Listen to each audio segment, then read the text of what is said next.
AEW is on a generational run when it comes to pay-per-views, as Forbidden Door 2026 is now behind us, and it was the best show of the weekend.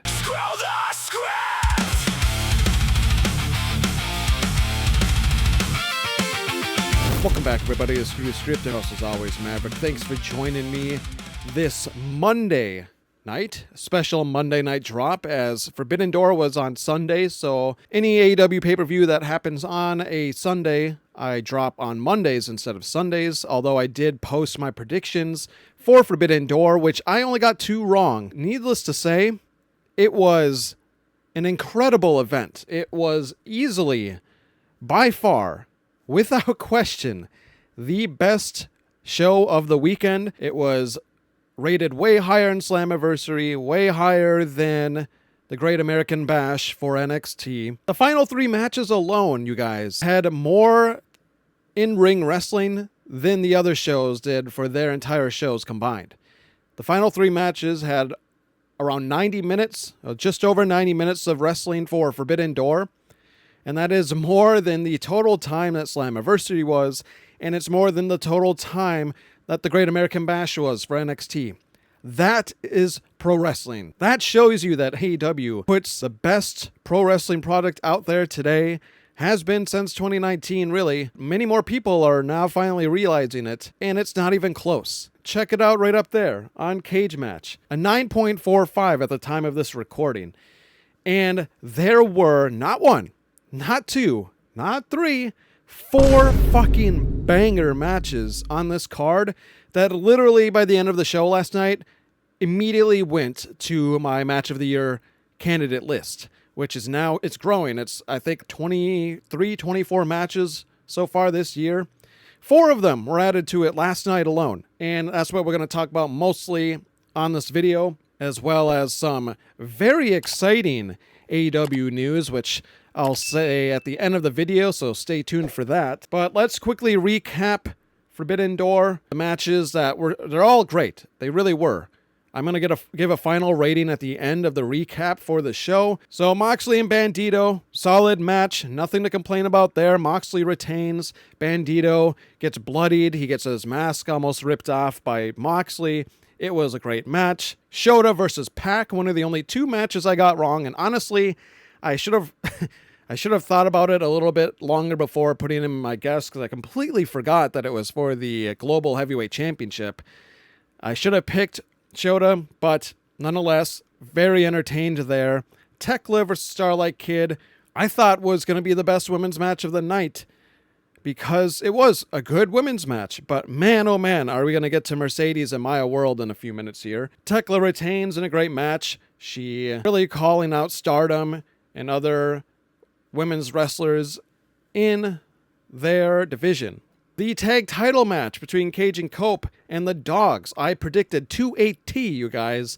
I had Cage and Cope retaining, and I not only said that they would retain in my prediction, that we would see also a Jay White return, which we did, and he did exactly what I was predicting for weeks now on my channel. He cost them the tag titles, and it's just natural that that's going to start the feud between the Dogs and the Bang Bang Gang. It is going to be incredible. Jay White is fucking back. The 3-way tag match, also great, with the Bucks coming out on top. That kicked off the show, and it really set the tone for the entire show, as it was just banger after banger after banger after banger. But now let's get on to the big 4, the 4 matches that are literally match of the year candidates, each one of them. Starting with Zack Sabre Jr. and Kenny Omega. Good God, was this a great pace match?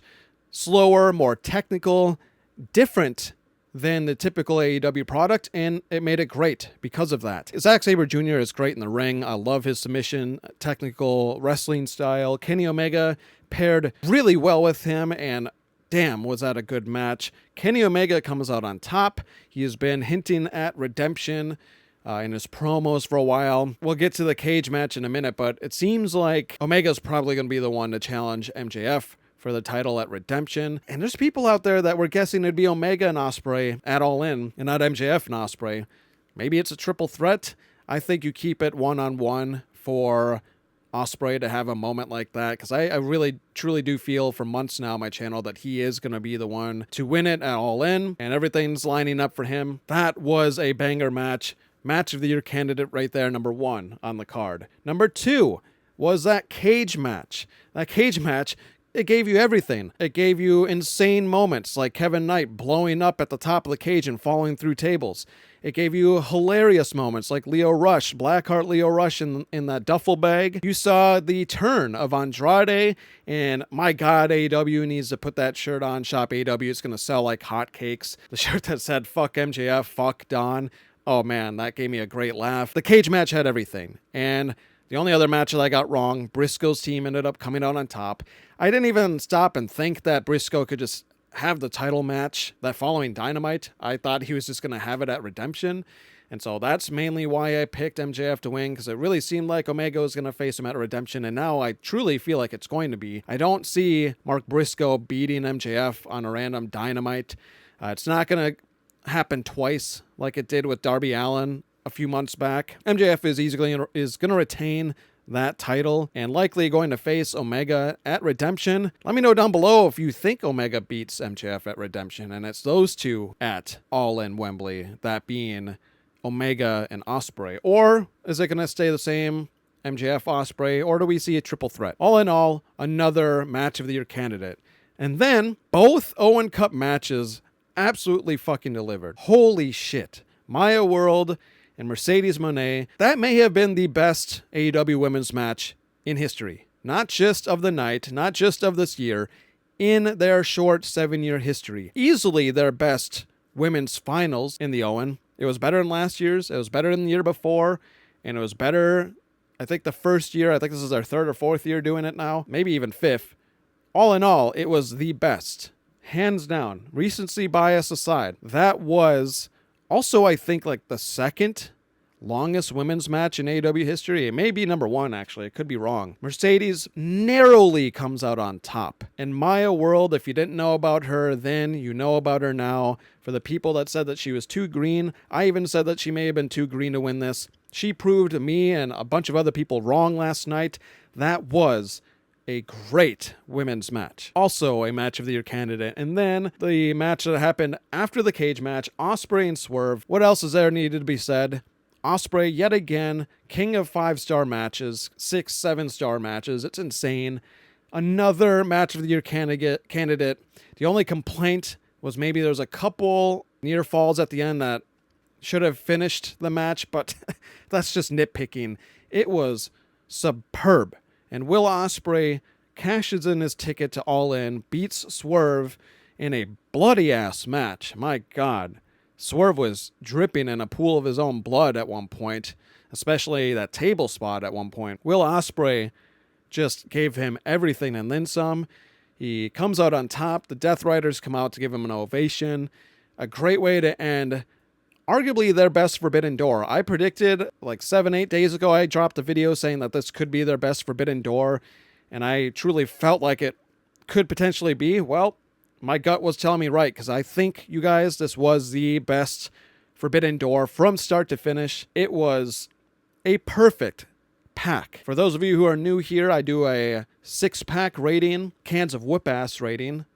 1 can out of 6 cans of whip-ass is a bad match, and so on, you get the point. That whole show was a perfect pack, a 6 out of 6 cans of whip-ass.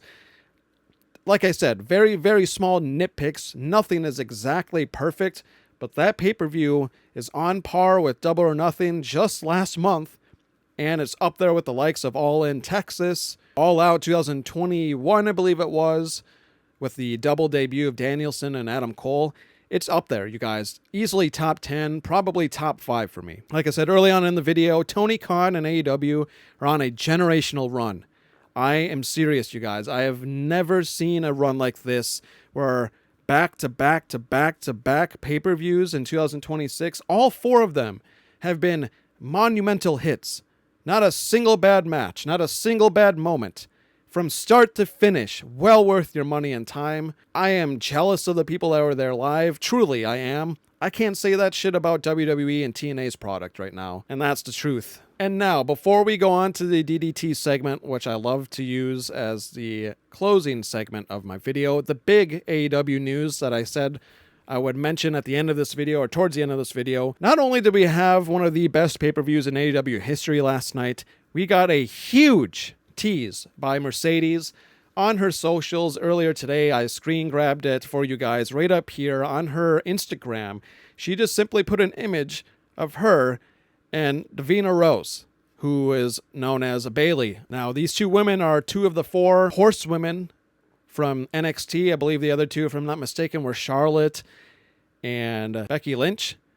If AEW can land two of the four, in my opinion, the two better of the four, because I think Becky Lynch is past her prime now. Charlotte also is a part-timer. Having these two run it back one last time, or maybe a couple more times, depending on how long of a contract Bailey may sign if she goes AEW. This is huge news for AEW's women's division. I think they already have the best women's division in pro wrestling, but if they got the likes of Bailey, Davina Rose to join AEW, it wouldn't even be a question who has the best women's roster in pro wrestling. And now on to the DDT segment of this video.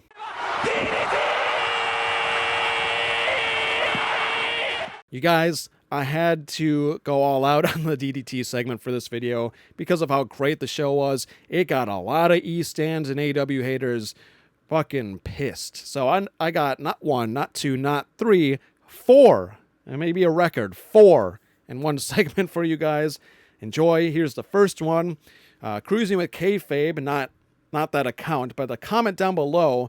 This was, to give you a little quick context, saying that this was I believe Cruising with Kayfabe wrote something along the lines of this being one of the best shows AEW's ever put out.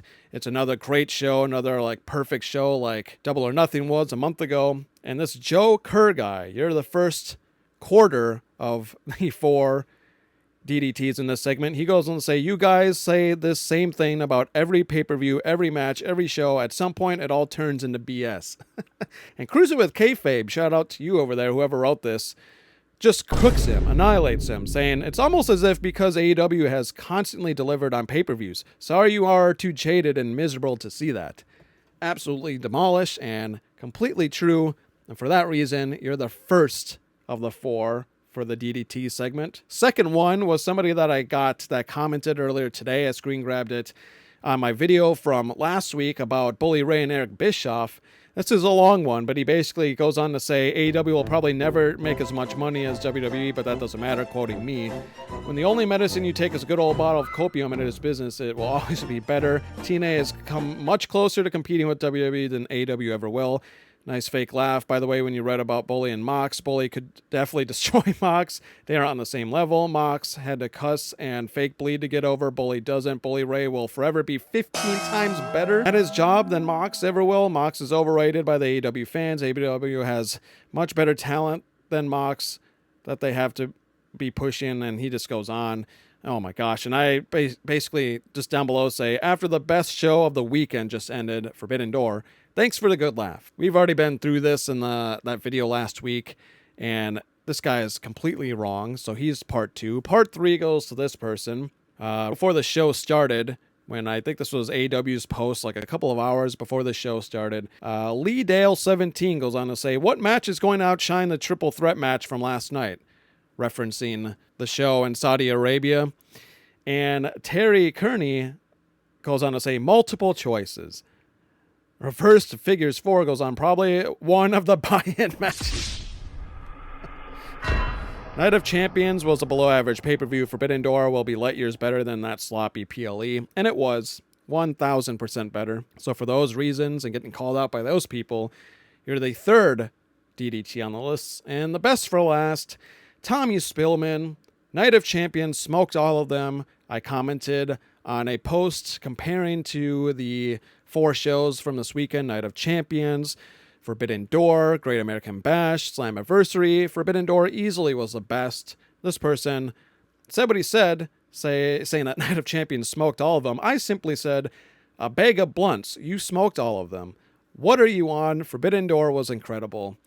And there you have it, you guys, the 4 DDT segments of this video. I had to throw in multiple because there is a lot of hate right now, a lot of anger, frustration, and a lot of people that are just salty as hell that Forbidden Door, that AEW once again put on the better big show because it's what they do best. That's all I had in this episode of Screw the Script. Let me know down below what your favorite match was from Forbidden Door. What do you think is going to happen on this upcoming Dynamite? As always, this has been Maverick with Screw the Script. Thanks for watching.